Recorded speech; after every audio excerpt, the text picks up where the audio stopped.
এই যে ব্রাদার, মুখটা একটু বাঁদিকে ঘোরাবেন তো। Bye bye. এবারে প্রোফাইলটা দেখি। Very good. একটু হাসুন তো। এসব কি হচ্ছে? অভিনয় করবেন? অভিনয় তো সবসময় করেই চলেছি, নতুন করে আর কি করবো? না, মামা একটা ছবি করছেন, ওই ছবিতে অভিনয়ের কথা বলছেন। হ্যাঁ, একটা চোরের ভূমিকা আছে, আপনাকে পারফেক্ট মানাবে। বা আপনার চেহারায় একটা চোর চোর ভাব আছে।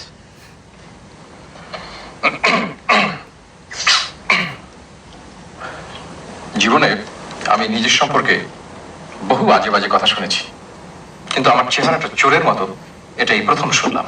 ও, তাহলে আপনি অভিনয় করবেন না? জি না, চোর পুলিশ খেলার মধ্যে আমি নেই।